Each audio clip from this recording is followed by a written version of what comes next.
let's start because I always run out of time, okay? So, all right, that's why they put me just before lunch, so we're safe. I won't hurt any other speaker, I will just make you more, I will hurt just you, right? Guys, so my name is Victor. I am 18 years in coding. For the past 10 years, I've been doing workshops and consultancy at an absurd number of companies. I've seen virtually every domain you can imagine, from satellites to banks to fintech to stock trading to... I'm curious if you can name a domain I did not see yet. So what I do with these workshops, I do them basically every day for 10 years almost, and every time I find myself repeating the same ideas over and over in a number of sessions, I make a talk like this one, and I shout it out on the conferences just to put on the screen and then recorded the general ideas, right, that I took from the people in many companies, right. And I also have a community, European Software Crafters, which is the largest community in the world focused on writing code in a way that no one wants to have your head. Okay. And I'm trying to have a life as well. Good. So, APIs today, REST APIs. So let's hear the guy that invented TCP/IP. Postel's law, every time you do something, you need to be conservative in what you do so that people can rely on what you're doing, but also lenient in what you expect others to do. So tolerant in what comes from the outside. Interesting. So that means, in a nutshell, backwards compatibility. So, and I want to play a game to warm up a bit the atmosphere here. We have a request that comes to our server. This is a request. And for another endpoint, this is the response that comes out of our system to our clients. And I want to play a game with you. Cause me a breaking change, please. Change something in the request or in the response that's going to force your clients to upgrade. Come on, who wants to go first? Shoot, please. Change phone to phone number, beautiful, classic one. Next, oops, sorry. Here, phone number, next. Come on, shout out, I'm far. The date format, of course, this is UK or US? Come on, keep talking, there are 20. List of what? Of currencies, you can have a list. That's so evil of you, thank you. Next. Change the payload, what do you mean? The content type, what do you mean to change the payload? Aha, you're too far, shout louder. So, new fields, add new fields where? In the request or in the response? Come on, basics. You add more fields in the request, and those fields are not optional. Good, next, come on. 3 more. Make an email, it was said, come on. Change date to age to a number. Who gives age as a string, for Christ's sake? Next. Change the URL, beautiful. That should be in plural, right? French people said. What else? Accept only numbers on the phone, but what do you do with the region code? It's risky. Thank you. These are all the things you can do to break your clients. I want to focus a bit on the one that causes most unexpected pain. When the supported currencies that you used to support, you suddenly start rejecting dollars. We don't talk about Trump today, but still, you reject dollars. Then what happens? The clients that will send you a request using boom, of course. And also evil when you return another value in an enum in your response. You know, when you put those enums in your Swagger, that causes one of the most common pain and surprises in breaking your clients. If you change the enum, kaboom, someone is going to die. Right? The green ones are. It's all in the slides, so you can enjoy them. The bottom line is that we want to be backwards compatible for as long as possible. So we could support new input fields and values. We could return more output values without breaking our clients, right, if you're using JSON. But then, even darker than that, you might return at some point phone string as well as it broken down by phone area and phone local. You see what I mean? But it gets very dark when this is the request. And you might accept the phone in this format or in broken down format. I'm speaking now from the fiscal system of Romania, my country. They have fields that can come in different ways to mean the same thing, all to not break your existing clients. Make sense? So you will do anything you can not to destroy the clients. But at some point, this technical debt, this API debt is going to pile up on you, and you will have to draw the line and say, OK, we have version 2. Perfect. Version 2 is here. OK, who of you has supported more than 5 versions in parallel at one point in time? Government? No, I shouldn't ask. Good. No, they can't just go and kick ass to upgrade the citizens, right? It's hard. So your logic is going to start getting polluted with if checks about the version, and you're going to start copy-pasting logic between here and there. Obviously, this is going to happen. So you want to help the clients that are on the old version upgrade to the new version. The first challenge is finding who they are.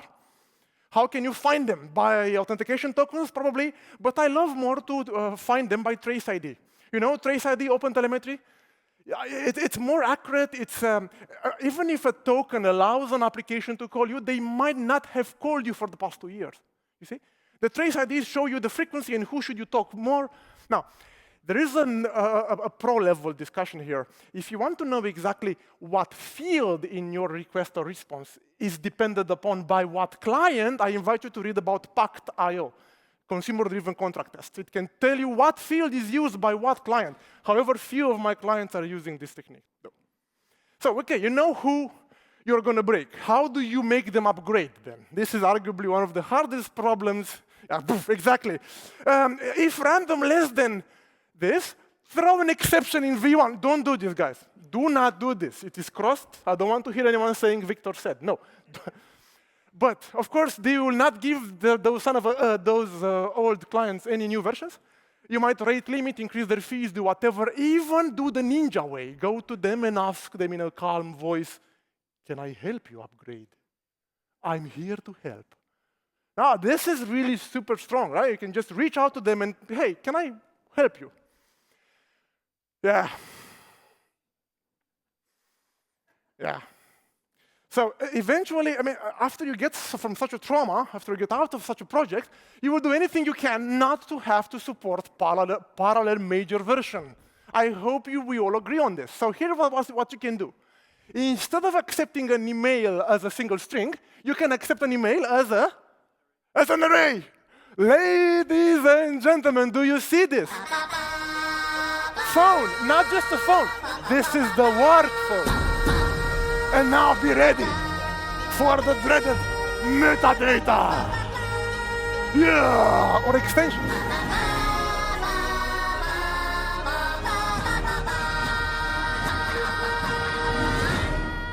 And this is your client trying to understand your Swagger.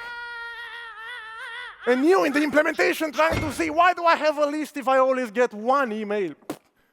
Because an architect had a PTSD from a past project. OK, so then you version. How do you version in practice? Well, typically, you just v2 into the URL, right, and the root so that you can change the URL schema. It's nice to hear the creator of REST about this code. It's very fun. It's really, what was the thing? Like, if you show 2 fingers like this, you will get kicked in UK? Or like this? It was someone told me, never show someone in a bar fingers. I don't remember, and I always get them wrong. So, good. So, but I want to propose to you a brutal idea. This came from the CTO of the largest e-shop in Romania. He told me, Victor, if I ever have to version a service, we all know how much I would try to avoid that, right? So if I have to version the service, do I really still have the same microservice? Or should I create a new service with a separate database? And decommission the old service. This only works in microservices in a friendly ecosystem. But technically, if you had to break your contract, something dramatic happened, someone strangled your monolith, some things moved out, something is big. So also consider that, just creating a brand new service so that you know what to delete when you're done. I will repeat that, so that you know what to delete when you're done. You delete the old service. Otherwise, it remains in there with if everywhere. This is called design for deletion. It's an architectural. Good. Now, okay, so yeah, versioning sucks. Yeah, we have to do it. That's it. We love our clients. But a better question is, how fast can you detect if you broke a contract? And I have 3 hints for you here. First is the idea of comparing open up your Swagger that you extract from your code, right? Many tools can extract Swagger from our existing code, and you compare that today with the Swagger you saved on your Git yesterday. So you make sure that the contract did not, by mistake, by accident, change. You know, when someone adds a new method in a DTO and it gets exposed, oops, this will prevent that. If you click the link, you're going to get to an example test that you can copy-paste in your project. Perfect. Then, a more interesting and hard problem is how do you make sure that the contract you consume is in sync with the contract they expose? That's a very hard problem. There are 2 solutions here, Spring Cloud Contract and Pact.io, which can technically break a build when someone deletes a field, renames a field. The changes you did in that slide is going to cause automatically a build to fail somewhere. And there is another idea here in lucky companies, let's say, which still have a homogeneous technical stack. So basically everyone is in Java, for example. Then you can do the following. You can have your clients consuming your API not by generating your Swagger into their code, but to using your client jar. Does it sound familiar for you? They just import your client jar and they call you. Perfect. That's a wonderful opportunity. You are so lucky, guys, right? But then there is a following idea. You can set up some bots that constantly look at the version of that client library and wonder, is there a new version? And if there is, they're going to propose automatically an upgrade. What do you gain by that? If you release a major version, breaking change in your clients, and if some of our clients are not impacted by your breaking change, they might just as well be upgraded to version 2.0 automatically. They will just receive a PR saying build is OK. We could migrate. Of course, the developer has to push the accept PR button, but technically it will keep pushing you. This is almost mandatory today with the S-bomb, CVE madness. Let's upgrade to the latest in shyness with no vulnerabilities. You should really look into this anyway, even without this discussion. Up until here makes sense? I'm sorry, it has the shape of a workshop. I'm sorry. Compared to the previous talk that was much more relaxed, this is heavy. I'm sorry. The slides are with you. You can study them as you please. Next section is about performance stupid things. Imagine you have a database with millions of records, and inside your API only exposes a get by ID. What can go wrong? Not DDoS. I have a sound effect for this. DDoS, ladies and gentlemen. DDoS. 4. List in a million of IDs. Fire in the hole, right? DDoS. And then they use parallel stream. Yeah. 300 threads. OK, this is called denial of service. Good. Don't. What should we do? Come on, obvious. When you own 1 million rows in the database, what should you consider doing? Query service, CQRS, we'll get to that. What else? Pagination, batching, batch retrieval. Give me these IDs. Make sense? One hit of the network, done. Of course, this get has the URL has a limitation of 1,000 or 2,000 characters, after which some proxies might truncate. So we use a post to retrieve data. Guys, whenever performance or consistency issues come into the room, any design high-level principles you have go out the window. I don't give a shit about. Anyway, let's keep. But in the body, you can put whatever, how many IDs? How many IDs? Millions! What do you mean millions? What will be the payload size? Oh, yo. So probably you want to cap that as 1,000 size in a list at once. Make sense? Not to send the payload of 1 gigabyte like one of my clients did. Like, boom. They actually were able to send 1 gigabyte to their client. Fire in the hole. 1 gigabyte over the REST response. Beautiful. Of course, you can try to use get with a body. What do you think about this, using a body in a get? What do you think about this? A get having a body. Ever seen that before? No. It's illegal, right? Yes, until 4 years ago. when someone hacked the HTTP standard and added a note there, the get might have a body dot. There's a link it takes you to the Stack Overflow discussion. So, but still, I don't suggest you use this. This is too recent. Azure doesn't support that, for example. I've been told. Okay, good. So you create this batch API. How do you make your client stop doing that? Because some evil client, I have an idea. Let's get by ID, and you pass an array of a single ID in a for. To lower the impact in my code. I don't have to paginate in chunks. I will just fire one by one like in the good old days. So what you can do is to rate limit the API saying, please use the batch API, come on. All right? Good. All right, now, I have two more discussions here to do with you. A good thing to ask in such a scenario from an architectural point of view is, why do they need millions of my rows? Why? What are they trying to do with it? What is the responsibility they're trying to implement? Isn't that responsibility my responsibility? What you doing over there? This is my logic. Why do they sweep millions of my rows? Something might be off in bounded context boundaries. What happens in there? Right? And the last time I did this workshop, someone looked at these IDs and wondered, are these sequential IDs? Do you realize what the hacker would say to this? Yeah, you got that yummy, yum, oh, the beat. Yummy, yummy. It's called ID scanning. They could try to download all your data set, of course. So UUID forever, yay. But it's interesting to note that exposing numbers, sequential numbers in the ID, it makes you vulnerable to scanning those identifiers. Okay. Next discussion about performance.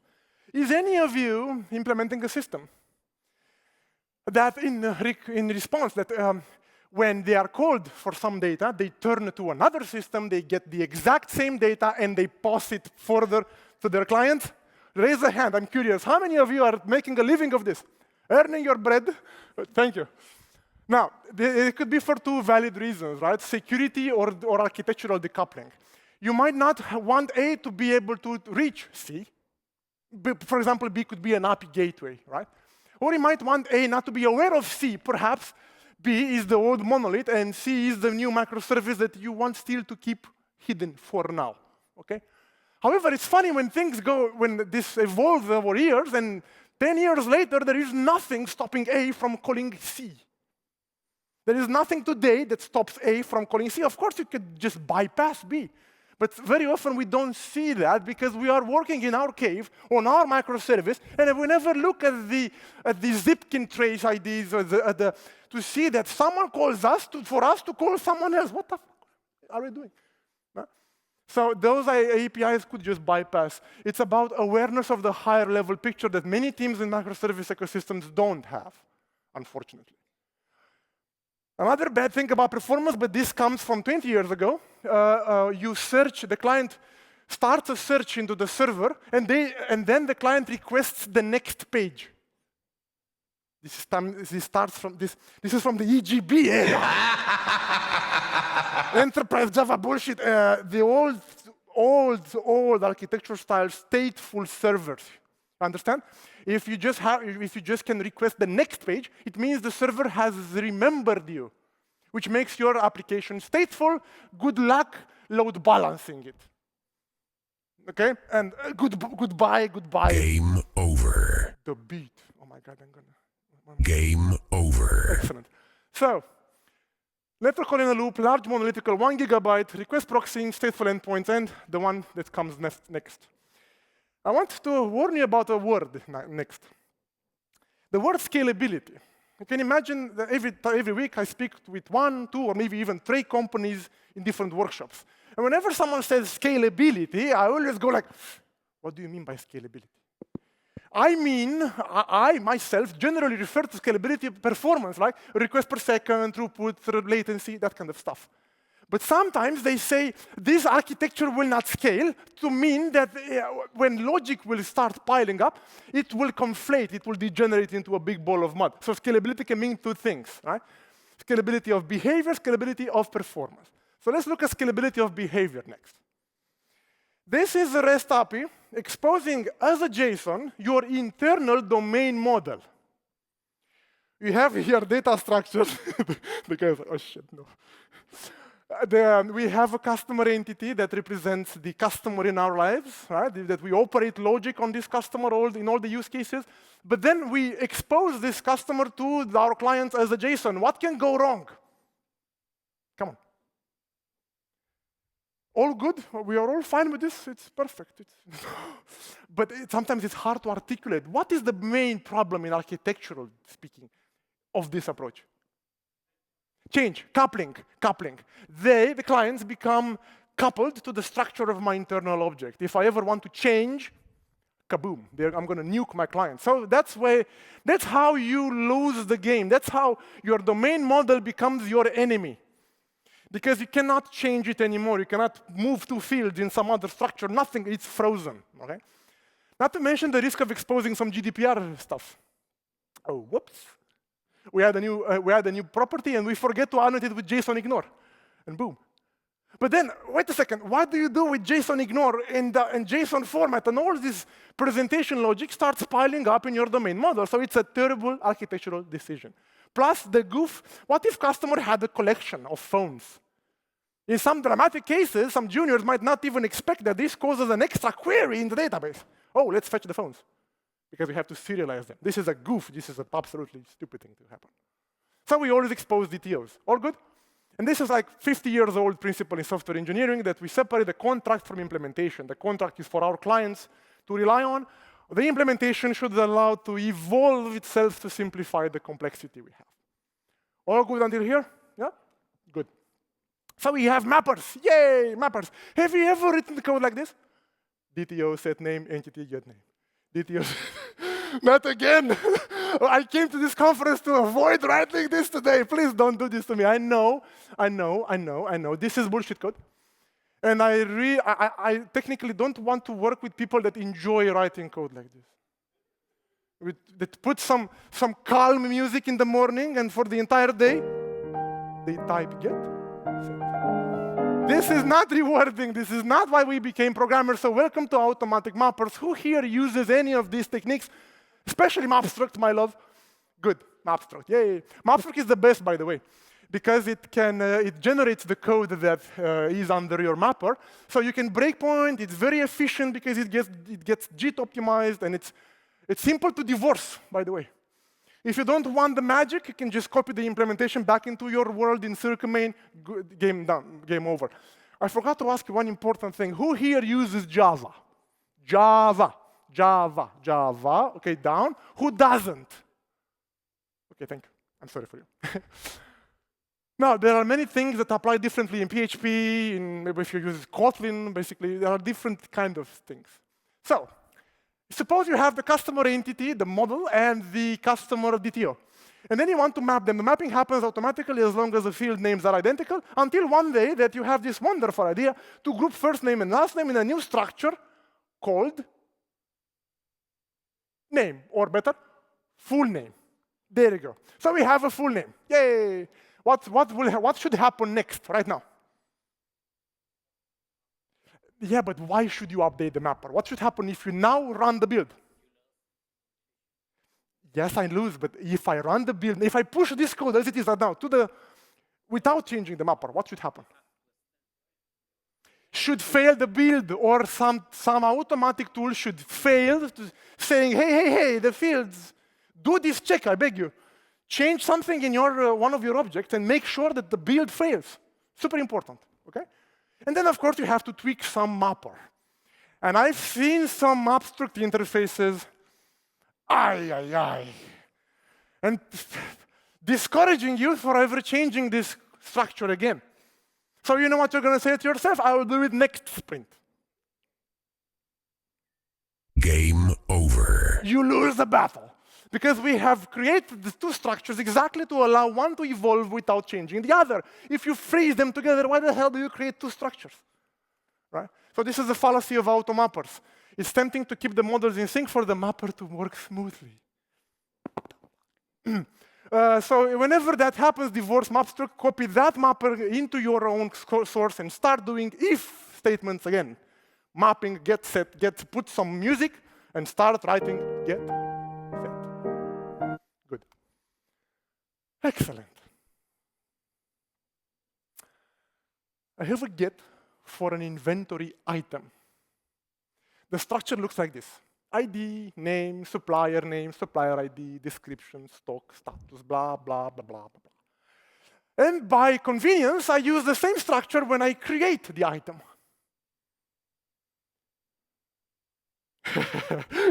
Some heads are like, oh shit, no. We've been there. Good. Well, can you articulate what's wrong? Any of you?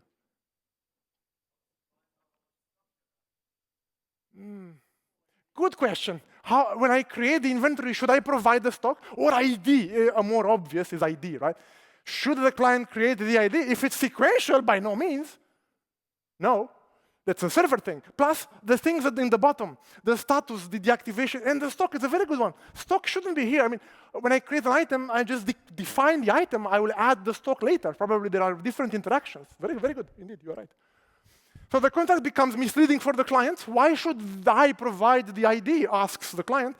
So does the server ask. What's the ID in that field? So what should you create always? What should we do to avoid this problem? Separate DTOs, correct?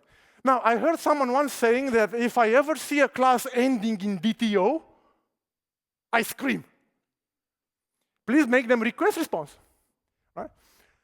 And then, when you do this and you push this on your Git, you can brag, you can add to your resume that you've also done CQRS. Gangnam Style. Yeah, CQRS at the API level. What the heck is CQRS? It stands for Command Query Responsibility Segregation. You see, us architects have this tendency of using fancy words.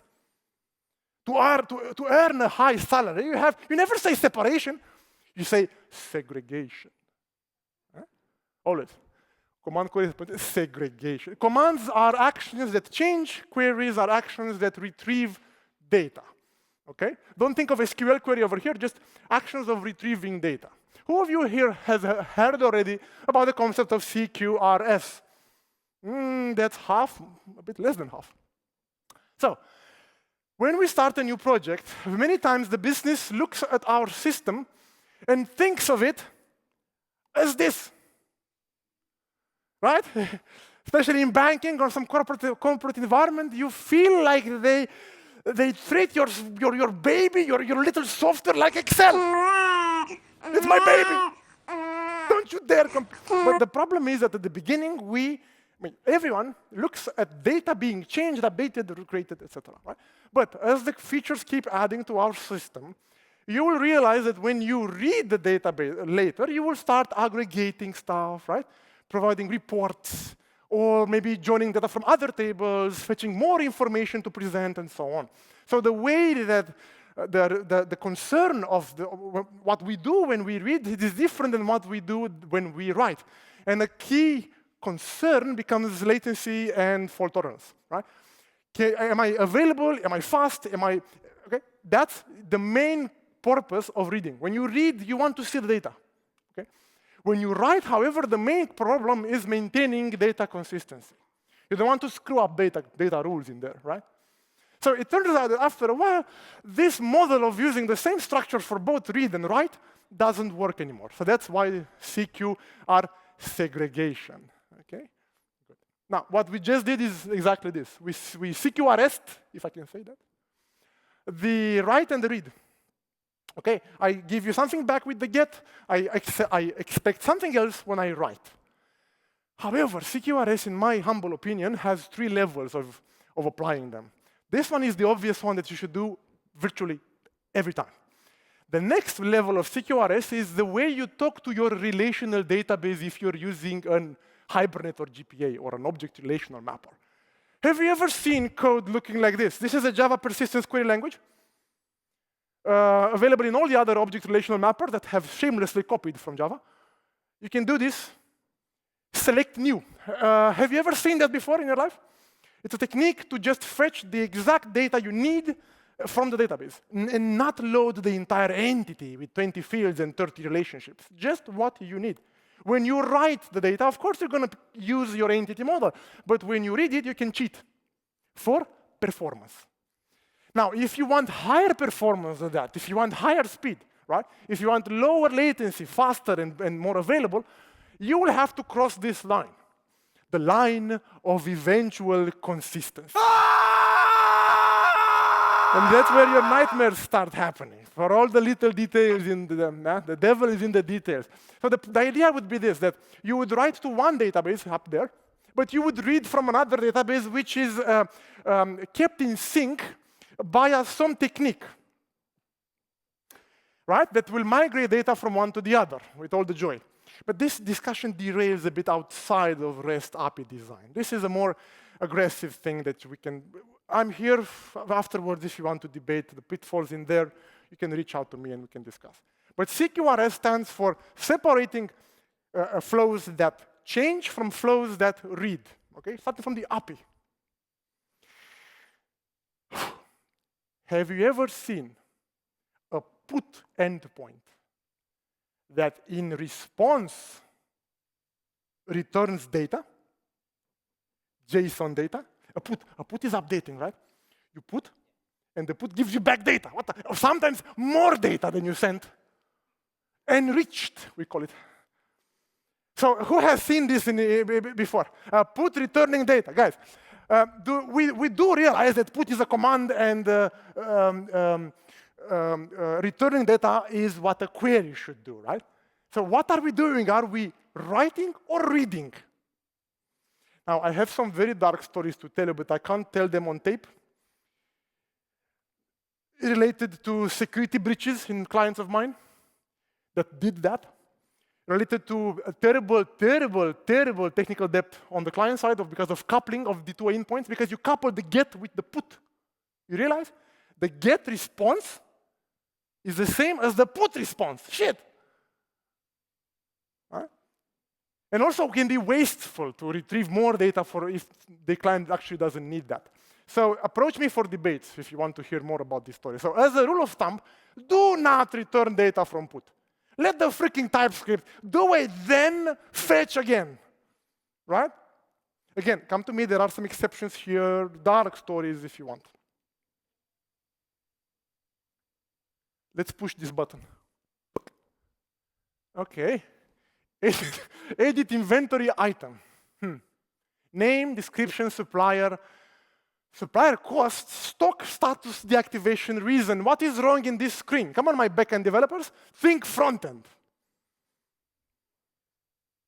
Again, the status is active, but what the heck is this doing here? I know, I need to change a bit the front-end logic. Let me call someone, your front-end. I have a ticket for you. Never do this. Never. Go to the front-end code, put the freaking if yourself.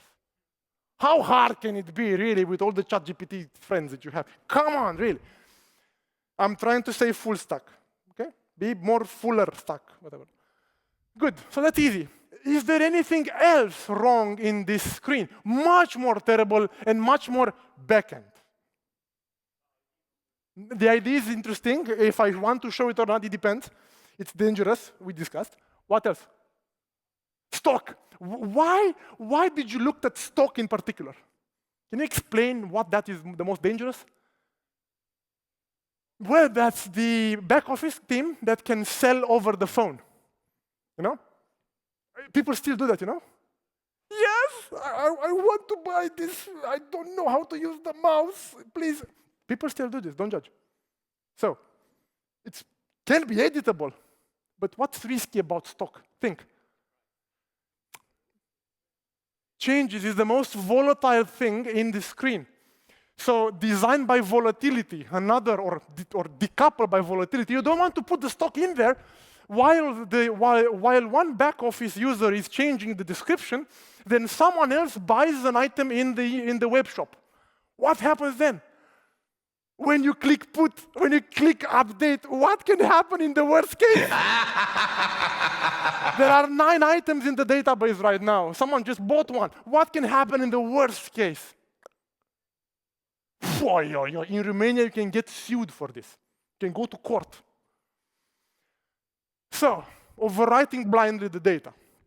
Okay, so what are the solutions? Quickly enumerating, come on, 2 solutions. What? Send the delta.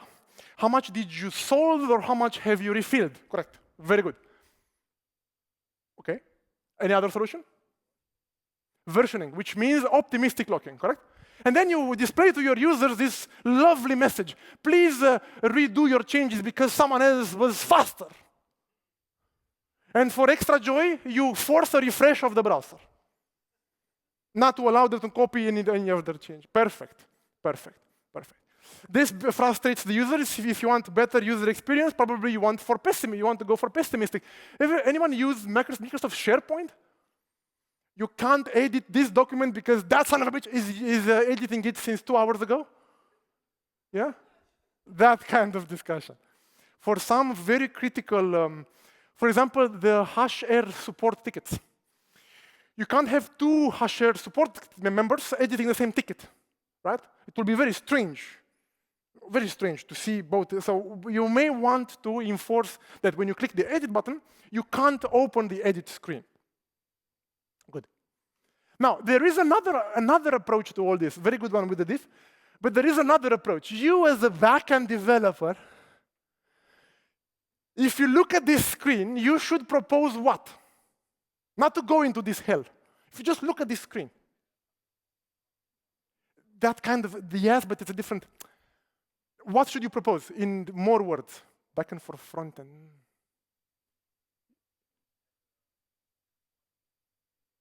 Exactly. Create separate endpoints per different types of user actions. Split the API into multiple actions. So you should basically propose that you redesign the user interface. You sit with the users, but I'm backend. I don't give a... You sit with the users, you do user research, and you analyze what are the typical user actions that my users are doing. I'm usually changing the price. I'm usually changing the stock. I'm usually... Not all at once, one thing per interaction, usually. So then you design separate flows, separate screens per each interaction. Does this make sense? So let me show you what the new interface looks like. Do you see this checkbox? Very good. So if you want to deactivate, you click here. If you want to sell or refill, you click here. If you want to edit the cost or supplier, you click here. If you want to edit the description, you click there. So you have buttons. Basically, a very fun way to put it, prefer action buttons over edit screens. Okay? So what will happen if I click, if I want to deactivate the product, I'm going to see a modal asking me why, the reason before, remember? So if I click here, I'm going to have to fill in just the cost. If I click there, I'm going to sell. If I click there, I'm going to update the other details. But I want to focus on one thing here. Ooh, what does this button do? Please, do not push the button. You have no idea. How to phrase it? This will start getting dark very soon. First of all, the overview. The advantages are clear, right? We have different URLs, different endpoint entry points, for which basically carry intent. What is the user trying to, the client trying to do? Trying to deactivate, trying to, etc. Right? It's simpler to implement on the server side. It's less risk that while you put on this, someone can buy products and decrease the stock without any risk for you. Make sense? There are different areas that can change independently in the data. The problem is you need to care for the users. Oh. Yeah, I need to have a cup of coffee with a power user, right? To study the monkey, to look what they are doing. It's super important. Okay? More APIs, more screens. Good. Now, there are some very, very debatable points here. For example, this is a sub-resource. We understand, yes? You post on the details. You put on the cost. You change the cost. But this is a verb. Do you see? This is a verb. I mean, really? A verb? Brother, what's that? What's that, brother? When REST was hyped, can you say hyping? When in the climax of the hype of the REST APIs, there were some books that said, in black and white, that URLs should not contain verbs. And some people follow that rule still very religiously, right? And they say, oh, deactivate, let's try something else. And you know what they do? They create this and they make active and they put false. And then you start wondering, put false means what? Guys, REST is good until a point. You follow this, I mean, we do avoid using verbs, but it's not a religion. We try to keep to using nouns until they start restricting our semantics. In that case, just use the verbs you want. Okay? The problem I see in systems following that rule religiously is that the put endpoint contains 60% of the complexity. Put does everything, right? So, nothing wrong with this. If you don't trust me, trust Martin Fowler. And if you want a very good talk about this discussion, a very good talk from Julien Topsu, creating domain-driven APIs. Very good discussion. It changed my mindset completely 3 years ago. Fantastic talk. Good. So we segregate, premium word, we segregate unrelated client actions in different screens or endpoints, right? We tailor the application to what the user is doing with it. And then a patch. Have you ever used the patch before? Or in software, not to, yeah? Good. You patch an item to partially update the item. Beautiful. And you say the status gets inactive, the deactivation reason gets this reason, and then I also delete the description. Exactly. Exactly. Exactly. You did it better than this guy. Like, exactly. This is the feeling when you look at this pellet. What are you trying to achieve? Are you deactive? Why are you wiping the description? What is the meaning? Right? By the way, good luck parsing this payload with Jackson. Unless you are fans of quantum physics, because the field now has 3 states, right? Missing, present, change, It's very hard. So if you really want to use patch, please use JSON patch, which they say, set this path to this value, set this path and remove this path. It's more programmatic and there is support in Java, very fun for this. However, I still hate patch. Why? Have you ever looked at a git commit changing 200 files? And the commit message was half a line? This is exactly the reaction. Exactly. I am looking at a random change set, trying to figure out what the heck was the user thinking. Okay? It lacks semantics. It lacks meaning. What is the user trying to achieve with this, right? So I would rather prefer to have this API called, of course. Reason, done. Makes sense what I'm saying? Again, guys, everything I say in this hour is debatable, highly debatable. But this is the general truth. Now, for all of them, there are corner cases that I will wait to hear to discuss, okay?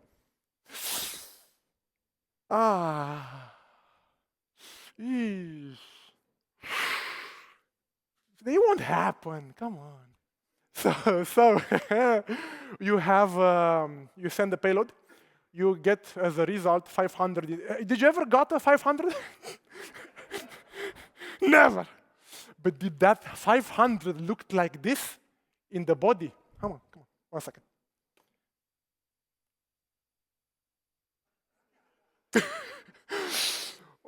What would a hacker say to this response? Yeah, you got that yummy, yum, that yummy, yum, that yummy, yummy. Beautiful. Right? Good. So we never do this. I met meteors confused about this rule. Like, why shouldn't we expose? Because it's so convenient. Yeah, but there are 9 numbers that they can determine the act. There are web sites that can tell the version based on the stack trace.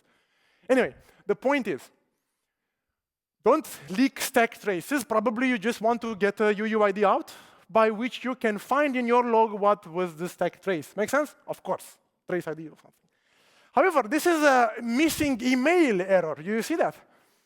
If the error goes missing email, what should be the code? 400. Why? A bad request, so that the user knows not to retry. Unless he wants, I don't know. Maybe he enjoys seeing errors back. Okay, so 400, and then let's play the game again. You pass an empty body. They tell you missing email. You type the email. They tell you wrong again, missing phone. You put the phone in. You send again, and they tell you back, I'm sorry, missing age. Please return all the errors at once. Now, I was told that there is a standard that tells how you should return errors about the payload. A standard that no one uses. Actually, I should ask you, who of you is using this standard? Standard, exactly, 2 hands, 3 hands, 4 hands, 4 hands, 5 hands, 5 from 200, yay, beautiful. But you see how this goes? It's a 422, it's a response, and it's a standardized, you get the point, right? It tells you the path of the field, and it tells you the error in human terms. Okay? Interesting. Good. So, I'm on time. I can't believe it. Summary. REST design pitfalls. First of all, backwards compatibility, what's that? Who cares, right? Take it or leave it, right? My way or the highway. Screw them all. Good. Remember the 3 types of tests I told you about, right? Expose your internal domain model because it's simpler. Oh, GDPR, that's a legal stuff. See with the legal department, not us. Yeah, we'll just, for convenience, expose everything. This is, I think, number 2 top API security vulnerability today in vast API-sec. It's very, very high. Leaking everything, exposing everything. Encourage your clients to call your GET because that's how you get more traffic. And your system is more used. Look, Victor's system has 1 million requests per day. Yes, good stuff. Proxy many requests for the same reason. Look how many requests go through Victor. Perfect, excellent, right? Reuse the same DTO. Why create more classes? This way you can also reuse the mappers. It's easy, yeah? Just DTO for the win. Oh, and every time you do a put from now on, please return data. Right? Return all the data from the... Guys, I'm not sure I can do this anymore. I'm not the sarcastic type, but I'm trying today. CRUD is all you need. If you ever see someone using a verb in the REST API, burn him alive. Okay? And 1 patch to rule them all. You just need a get and a patch. That's it. That's it. That's all your entire API. Get and patch. And errors don't happen. Carpe diem, right? Who cares? Amazing, I finished on time. I can't believe it. We actually have time for questions. Oh, the slides were already published, I told you, and this is my website if you want to see what I'm doing for a living. And it all depends. Almost everything I said has exceptions. I flew here to debate them with you. Please come here and let's have a battle, okay? That being said, I thank you very much for your attention. Have a wonderful lunch and a wonderful conference.